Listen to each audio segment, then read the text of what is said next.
But anyway, in terms of data protection principles, again, there is some overlap, so I'm not really going to go quite in detail into those. The new thing compared to the Data Protection Act is that there is added detail, but the most specific thing is accountability. And it is a requirement.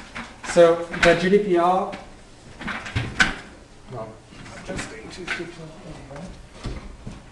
the GDPR requires you, if you are a data controller, to comply with the principles, for example, by documenting decisions you take about a processing activity. And this was not really mandated by the Data Protection Act. So it sort of brings in an additional layer of note-taking and of tracking things and of bureaucracy possibly. So yeah, it's another level of administrative overhead, but which is important because you want accountability. Yeah.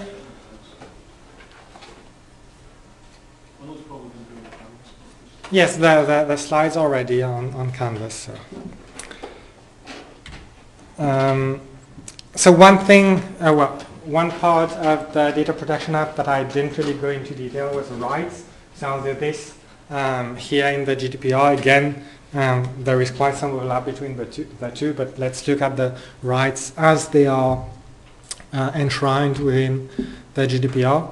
So you have a few rights, the right to be informed, the right of access, the right to rectification, the right to erasure, which is the right to be forgotten, as you may have heard in the news, the right to restrict processing, the right to data portability, and the right to object, and then rights that are more or less related to automated decision making and profiling. So I'll sort of go a little bit of detail about those different rights. So the right to be informed.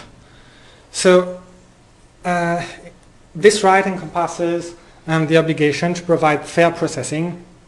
So typically you need to have a privacy notice when you are processing or when you intend to process the data of some data subject, some person. You need to show them a privacy notice, and they need to agree to that. And it's sort of it's important for transparency. You need to say what you are doing with the data. It needs to be concise, transparent, intelligible, easily accessible. So compare that to the things that you just tick and say, okay, I agree with those terms. I don't know exactly how this is going to change next year if those terms are going to suddenly become more readable, more intelligible. But this is what the regulation is meant to facilitate or to force companies to do. It's supposed to be written in clear and plain language, especially if it's addressed to a child, and it's supposed to be free of charge. So you cannot say you need to send to pay for the privacy notice or send a post, send something through the post to get the privacy notice. There are those rights related to access, rectification, and portability. So in the GDPR, individuals have a right to obtain confirmation that their data is being processed. So if something is being done with your data, you need to know about it. You need to have access to your personal data. So again, through subject availability requests, like I talked about before with the Data Protection Act. And then other supplementary information that is sort of mentioned in a privacy notice. In terms of rectification, again, if something is inaccurate or incomplete, you have the right to change that. If the data has been disclosed to third parties with your permission, then those third parties must be informed about the rectification. And the individuals must also be informed about the third parties to whom the data has been disclosed when appropriate. And in terms of portability, yeah? So is that the company that's holding your information? They've got to tell the third parties about this? Yes, yes. Okay. And in terms of portability, it allows individuals to obtain and reuse their personal data for their own purposes across different services. So this is sort of trying not for you not to be locked in to one specific provider. Let's say a bank. If you want to switch banks, you should be able to transfer all your data, or your financial data, to them if you want to. And I'm going to talk about that later in the lecture. And so it allows individuals to move, copy, transfer personal data easily from one IT environment to another in a safe, secure, and secure way without hindrance to usability. So the without hindrance to usability is that, for instance, if you ask your data to be transferred, they might give you just a stack of printed data. No, here the data needs to be easily transferred and usable. Individuals have a right to object to processing based on legitimate interests.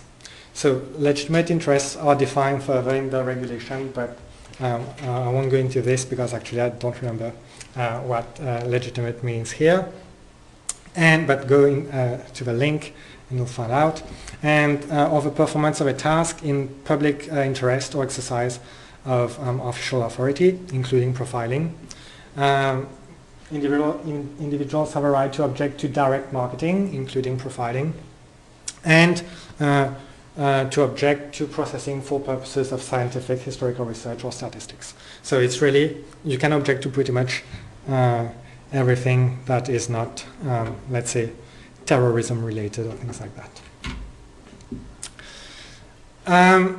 The right to erasure, which is also known as the right to be forgotten, and it's a broad principle.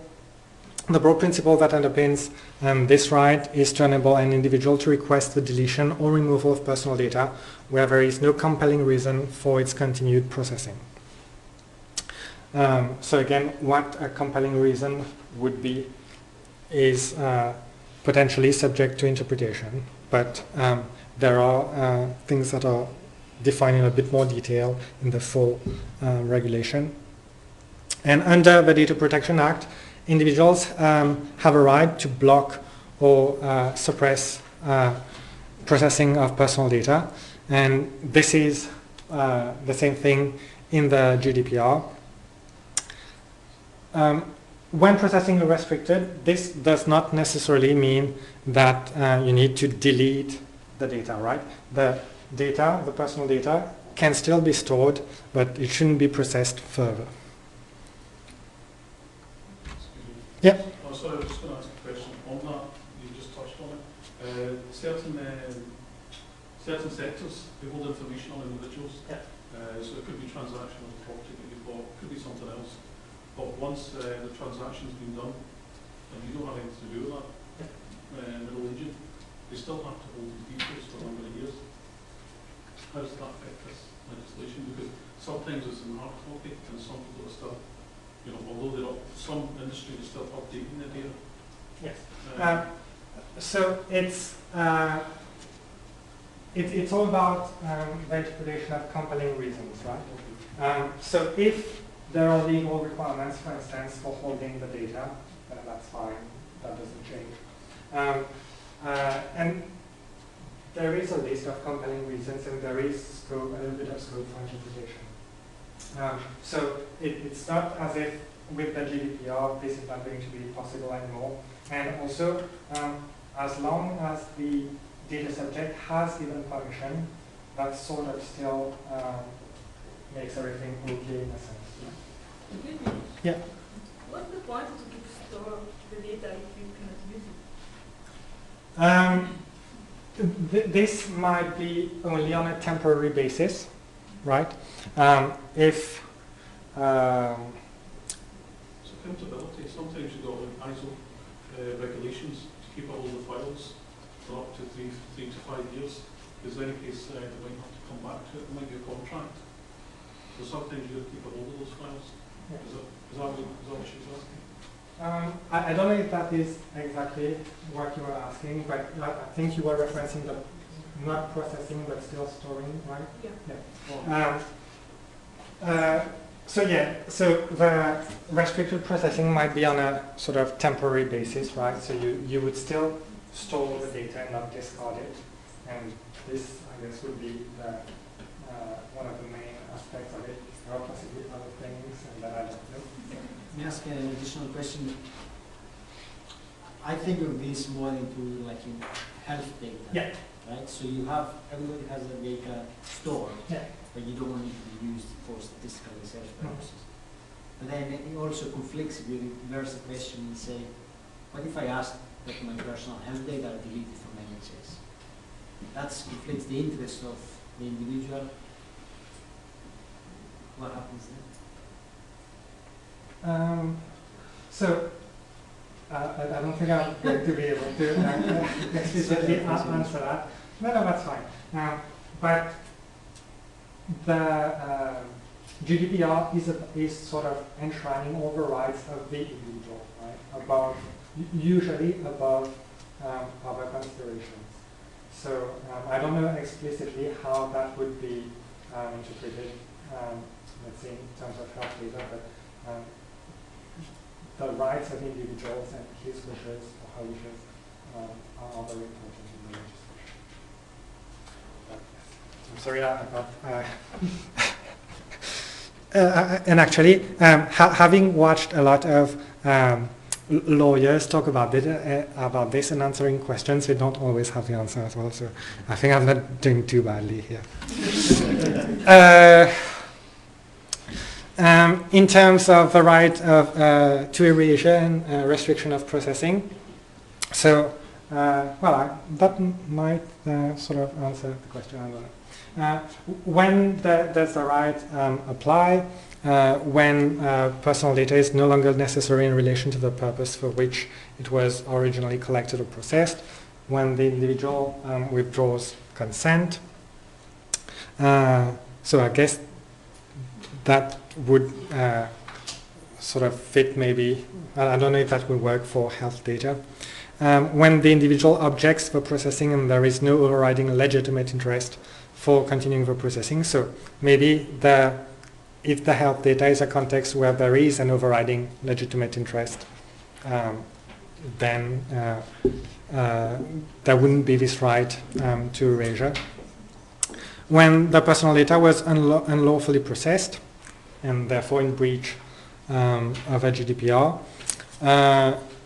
when personal data has to be erased in order to comply with a legal obligation, and when the personal data is processed in relation to the offer of information society services to a child. Excuse me. Yeah. You said that all of these is applied to living person, so what's happened after? Do you really care? I don't know. But actually, this is something that I probably should make a note of, and because I think this is something I can find pretty easily. So I will make a note of that. I think they should cremate your data with you. They should cremate your data with you. Yes. Because I know about a case in Italy where Facebook closed an account because the person was dead and her mother complained because it was like a diary that she likes to read.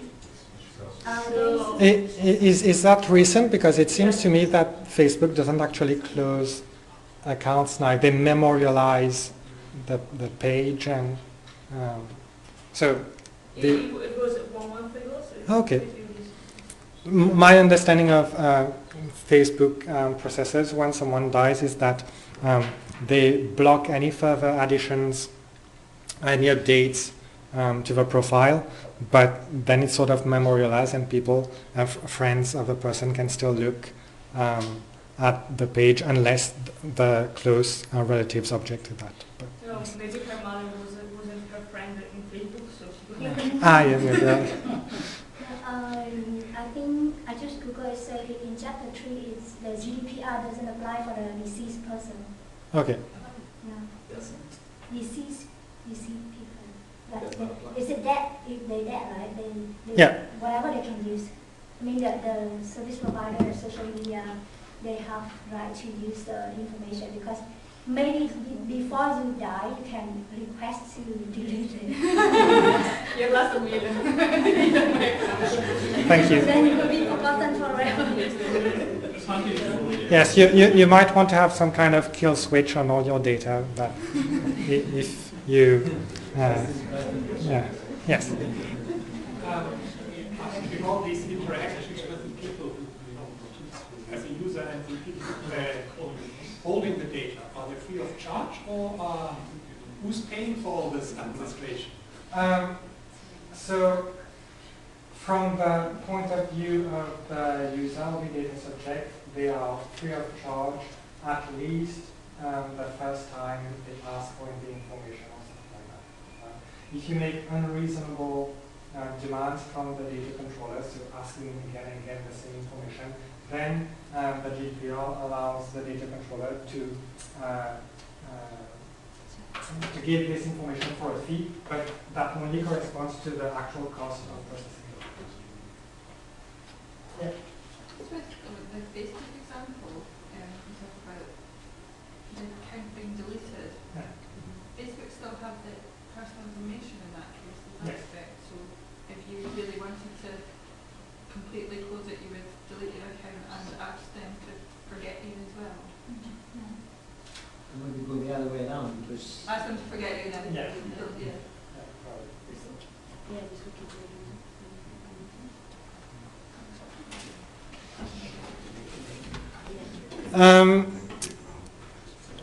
In terms of restriction to processing, when do this right applies, so when an individual contests the accuracy of the personal data, the data controller should restrict the processing until they have verified the accuracy of the personal data.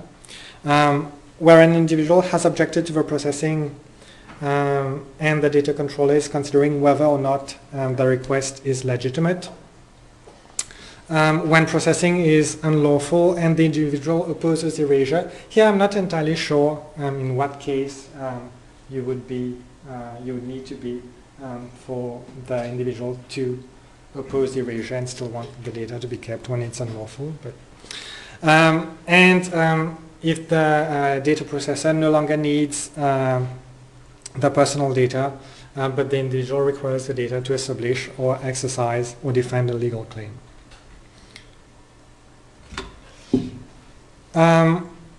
Things that sort of relate more explicitly to big data because it's about automated decision making and profiling.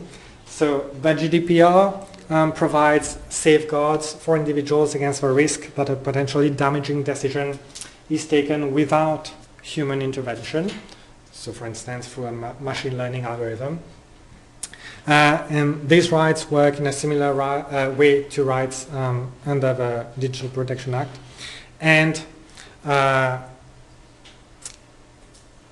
the individuals have a right not to be subject to a decision when it is based on automated processing and it produces a legal effect or a similarly significant effect on the individual. The right does not apply if a decision is necessary for entering into or performance of a contract between the data controller and the individual, or is authorized by law. For instance, if you are doing something about, if you are tracking tax evasion, or if there has been explicit consent from the data subject. So this kind of profiling and automated decision making is something that is quite flagrant in predictive policing. This is something that seems to be quite pervasive now in the United States, not so much in Europe because of the existing data protection policies. And in general, predictive policing is about using data and computer analysis to identify neighborhoods and actually even individuals themselves that are more likely to experience violent crime and assign additional police patrols to those neighborhoods or to monitor specific individuals. So I have this short clip here that sort of gives you an overview of the kind of issues here. People have been drawing maps since the early 1800s to try and understand where and when crime happens, in the hopes of better predicting where and when it will happen again. Today's crime maps are made by computers and fed by detailed crime data. Police departments routinely scan their precincts for hotspots, places experiencing a disproportionate amount of criminal activity. With the help of these maps, many departments simply put cops on the dots in order to prevent future crimes. This hotspot analysis has become more sophisticated, leading to predictive policing. Most predictive policing begins with a grid, dividing a city into squares that can be as small as half a block. Beginning with data of previous crimes, computer programs create a forecast for each square, estimating the risk of a crime occurring there during the precinct's next 4-hour shift. But beyond that, predictive policing systems differ in their approaches. PredPol was one of the first predictive policing tools on the market, and its forecasts are based solely on crime data, what kind of crime happened, where, and when. It builds on techniques for forecasting earthquakes, with the aftershocks of a crime reverberating across the city's grid. Then there's risk terrain modeling, which draws on the same basic crime data as well as features of the city, like proximity to a public transportation hub, a collection of bars, the current weather, or even the phases of the moon. HunchLab uses the same advanced factors as risk terrain modeling and adds a learning algorithm, a tree-based technique for assigning risk to grid cells. You can think of this like a game of 20 questions. Have there been complaints about disorderly conduct nearby recently? Is there a concentration of bars or liquor stores nearby? Is there a subway stop nearby? Answering each question sends you down a different branch of the tree, the end of the process being a risk value. Ultimately, HunchLab creates hundreds of these trees and combines them into a forest to create a robust forecasting tool. Will we ever really be able to predict crimes before they happen? Maybe not. But even the idea prompts important questions about how we manage police resources.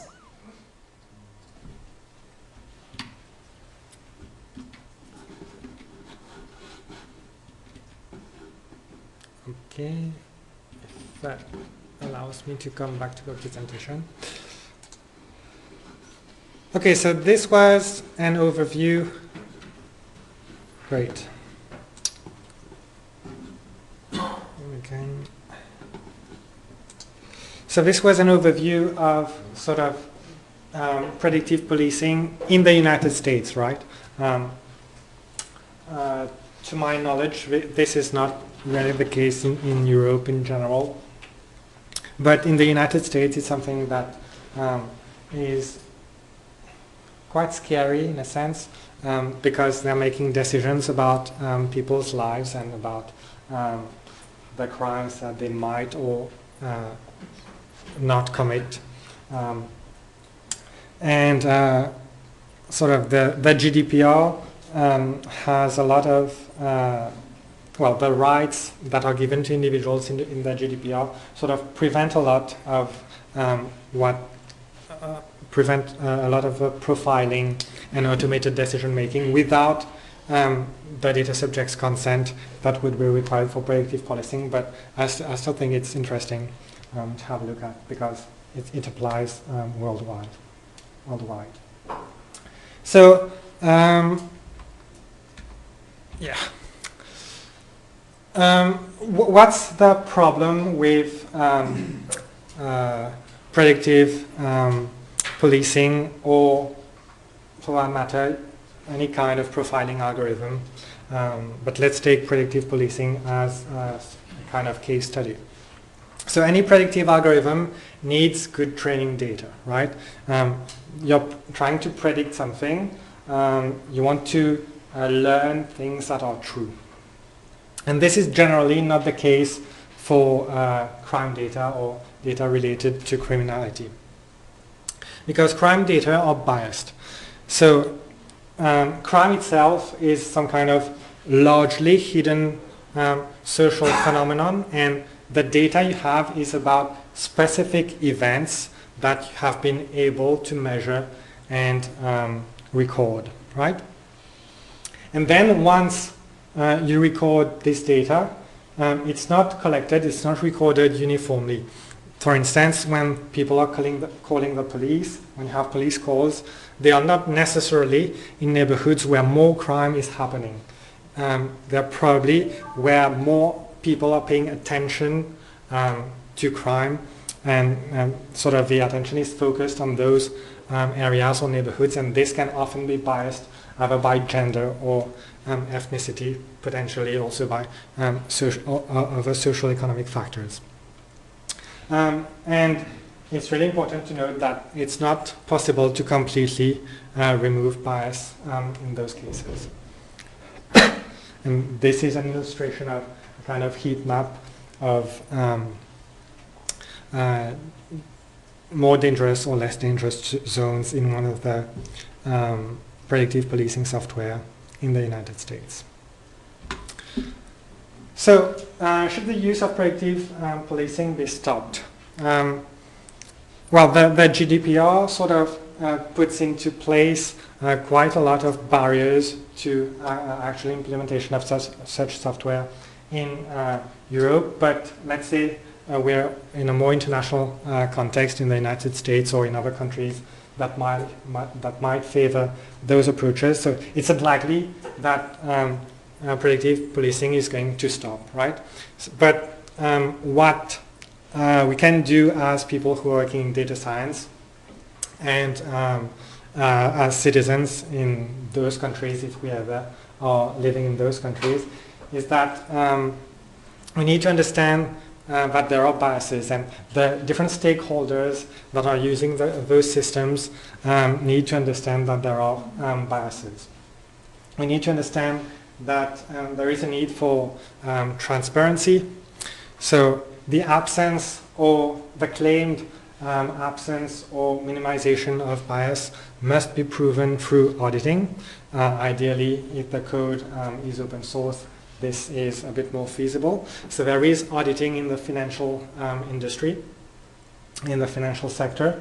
There should also be auditing related to law enforcement and law enforcement software.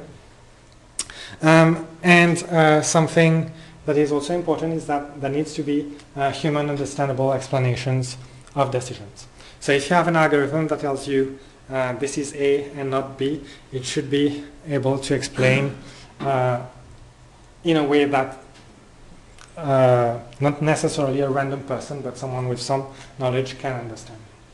And this is one of the things which is also mandated by the GDPR. When you have profiling, when you are using an automated algorithm, you need to be able to explain what it's doing and why it came to some conclusion. And instead of just using predictive policing to address sort of the end result of a deeper socioeconomic concern or factors, so the same kind of techniques can be used to address those deeper factors, the things that influence trends. So those kinds of algorithms can be linked to social services and things like that that might be able to do some work before anything really bad happens. So related to this, there is this concept in machine learning, there is this concept of bias, and there are different kinds of bias. This is a tiny promotional video by Google, but I think which sort of explains the bias in an entertaining way. Let's play a game. Close your eyes and picture a shoe. Okay, did anyone picture this? This? How about this? We may not even know why, but each of us is biased toward one shoe over the others. Now imagine that you're trying to teach a computer to recognize a shoe. You may end up exposing it to your own bias. That's how bias happens in machine learning. But first, what is machine learning? Well, it's used in a lot of technology we use today. Machine learning helps us get from place to place, gives us suggestions, translates stuff, even understands what you say to it. How does it work? With traditional programming, people hand code the solution to a problem, step by step. With machine learning, computers learn the solution by finding patterns in data. So it's easy to think there's no human bias in that. But just because something is based on data doesn't automatically make it neutral. Even with good intentions, it's impossible to separate ourselves from our own human biases. So our human biases become part of the technology we create in many different ways. There's interaction bias. Like this recent game where people were asked to draw shoes for the computer. Most people drew ones like this. So as more people interacted with the game, the computer didn't even recognize these. Latent bias. For example, if you were training a computer on what a physicist looks like, and you're using pictures of past physicists, your algorithm will end up latent bias, skewing towards men. And selection bias. Say you're training a model to recognize faces. Whether you grab images from the internet or your own photo library, are you making sure to select photos that represent everyone? Since some of our most advanced products use machine learning, we've been working to prevent that technology from perpetuating negative human bias.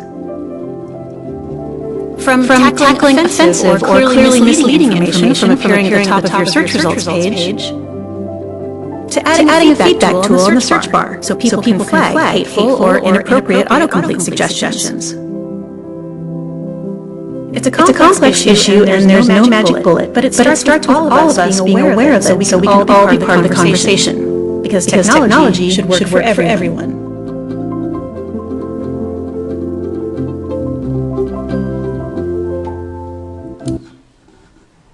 So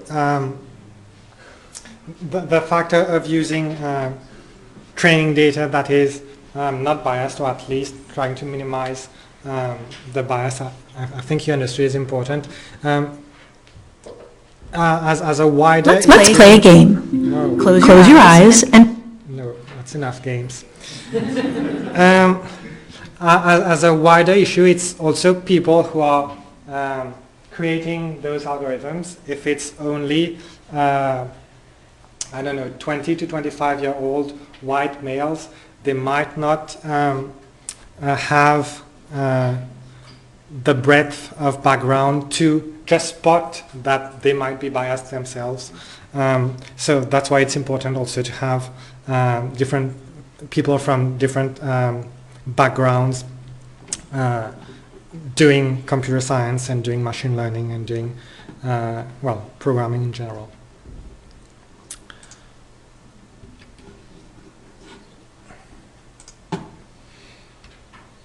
So, now that I've talked about this, I think I'm pretty much done with the GDPR. And, yeah. So can we... data breaches. That in the recent USA elections, Donald Trump used what's called chat groups and social media. So whenever there was a negative comment about him, there will be robots writing text saying 10 different good things about Donald Trump. So then he influenced in some way, you know, the perception of the voters, and obviously he won the election. So these regulations that don't actually touch interaction between human and a machine. Do we have the right to know when we interacting with a machine of that kind? So we know that this is not a human person. So you have a right to know how your information is being processed. Yeah, but that doesn't have a separate, in my view. I see this. Yes, I'm just answering a bit that I know. So you have a right to know how it's being processed. you have the right to know if you are being profiled. So depending on how far you go in that interpretation, that might lead to being told if you're interacting with a robot or something like that. But let's say you were and let's say this happened in Europe and those were Russian hackers or Russian bots doing that.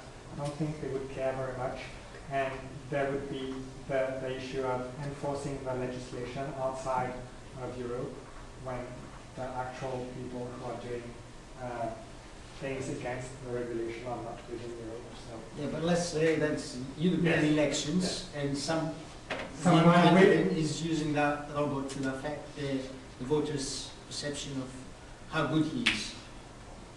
I don't see in this GDPR any clear cut about interacting with robots. You might transpose that idea, but it's not clear cut.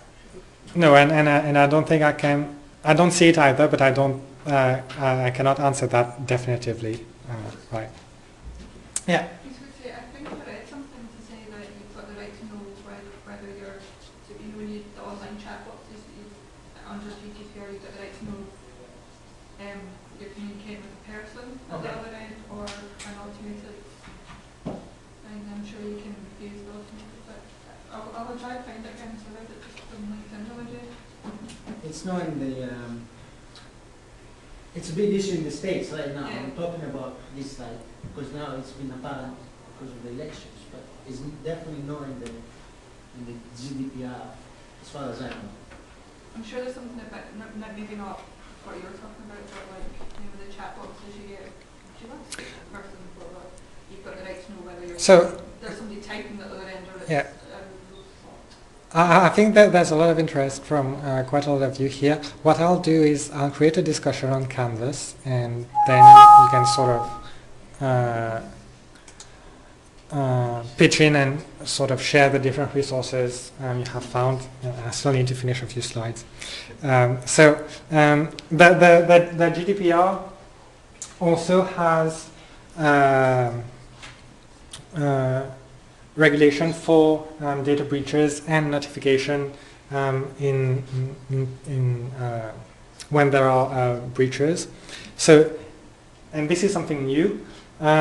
It introduces a duty on all organizations to report certain types of data breach to relevant supervisory authorities, and in some cases to the individuals themselves. And a personal data breach means a breach of security leading to the destruction, loss, alteration, unauthorized disclosure of or access to personal data. And this is different from just losing the personal data. I think it's interesting to sort of have a look at what data breaches actually cost to companies, and then we'll juxtapose that with the penalties that the regulation enforces. So there was this study, and actually it's a yearly study by the Poneman Institute for IBM Security. You can read the full report at the link here. And they do this study across over 400 companies worldwide in 11 countries and 2 regional centers. 40 of those companies are in the UK. And the average total cost of a data breach is about $3.6 million. It's about the same amount in pounds. And at least for this year, for 2017, there was a decrease, 10% decrease in the average total cost. So does that mean that data is less costly now, or that companies have managed to sort of mitigate the costs? It's a bit unclear. And on average, per lost or stolen record, it costs $141.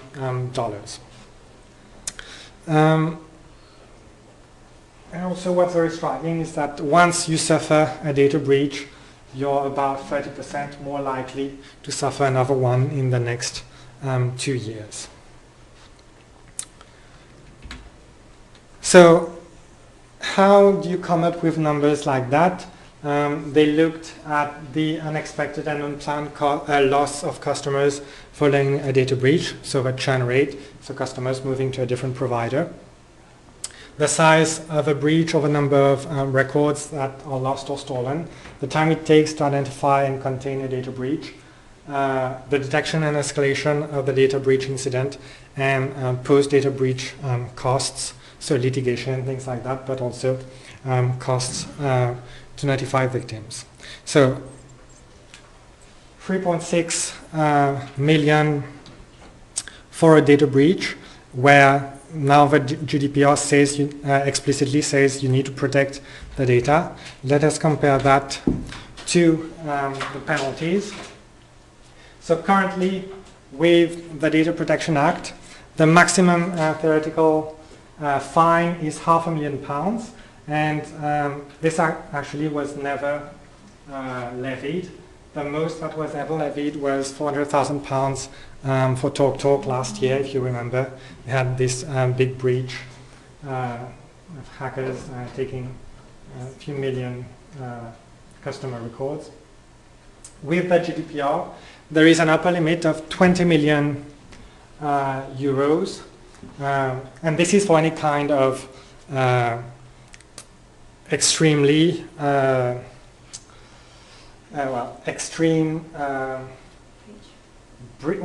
breach of a legislation, so not necessarily a data breach, but not complying with a legislation, or 4% of annual global turnover. There's also a lower level fine for sort of smaller things. That is only 10 million euros, or 2% of a company's global annual turnover, but that's still quite a bit more than the cost of a breach, well, the estimated average cost of a breach itself. So there are incentives, there are incentivizing penalties to comply with the GDPR. So, and the last thing I want to talk about is another piece of regulation which is going to come into force next year, in January actually, not in May. And this is the second Payment Services Directive, and I think it relates quite well to big data because it's about data portability. And it's a fundamental piece of payments-related legislation in Europe. So it's a directive, right? So remember the difference between a directive and a regulation. This needs to have a national implementation. So again, like with the GDPR, this is something that actually entered into force in 2016, but there was this 2-year grace period, and all member states need to have implemented those rules as national law by January next year. It's a significant evolution of existing regulation for the payments industry, and it aims to increase competition, bring into scope new types of payment services, enhance customer protection and security, and extend the reach of the original directive. So again, like the GDPR, there was previous law on which this builds on. So in terms of new types of payment services, you have now those banks which are not really banks, so they don't have this sort of traditional banking structure, but they still provide financial services like Monzo and things like that. And also for traditional banks, just having more data portability, so that if you want to switch banks, you can transfer all your data, or a comparison service site like GoCompare or things like that can look, if you authorize them, look through your financial data, and depending on your financial behavior, suggest different financial products that are useful to you. So it's sort of meant to break a bank's monopoly on their users' data, and it also sort of does away with intermediates like PayPal or Visa, which take a cut out of what you pay to to a retailer like Amazon. So it will be interesting to see how that pans out next year, because Amazon, if you give them the right to do it, will be able to directly talk to your bank without going through your card provider or through PayPal or whatever. And customers who hold more than one bank account will be able to see all those bank accounts within the same interface. So a bit like if you're familiar with Mint in the United States, services like that, or even your bank providing the same kind of service. So there was HSBC that has announced that they're currently trialing an app that is going to be released fully next year, where if you have multiple bank accounts and you give them the right to access all those bank accounts, they can show you a unified interface of all your different financial products. I will know increasing the likelihood of exposure, as you said already. I mean, the risk has two parts. Yes. The consequence and Yes. the frequency, and the likelihood. The likelihood of exposure.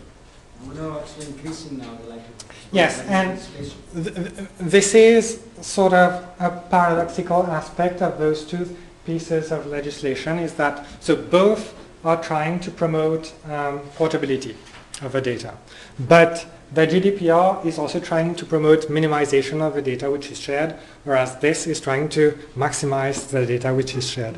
So, and actually you have people writing whole loads of predictions in one way or another, saying this is going to go this way or this other way. So I think we really need to wait to see how it's going to be implemented in real life. Just to say that this is not entirely new. In the UK, current law already sort of gives you some scope for data portability in the financial services through the My Data initiative with an I. And this is something I didn't know about, but if you go in the online, in your online banking service, in addition to downloading CSV files or Excel files of your data, you can also download My Data of your financial transactions, and then you can send that to another bank to ask them if they have a better product based on your kind of financial history, or you can use a website like GoCompare to upload this data. But this is going to be overtaken by the Payment Services Directive. So to conclude, what did we see today? We saw quite a bunch of text about the Data Protection Act and the Caldecott principles. We went quite in depth, I think, at least for 2 hours of lectures in the General Data Protection Regulations, so the GDPR. And we also saw a little bit about the Second Payment Services Directive. We looked at some issues related to that, so pseudonymization and de-anonymization, profiling and bias, and data breaches. So this is sort of all I wanted to say. Do you have any questions? So what I'm going to do is I'm going to create this discussion on Canvas about legal and privacy issues in the GDPR, and if you have things you want to add and share, those are going to be very welcome. Yeah? The news about Sophia. About? Sophia.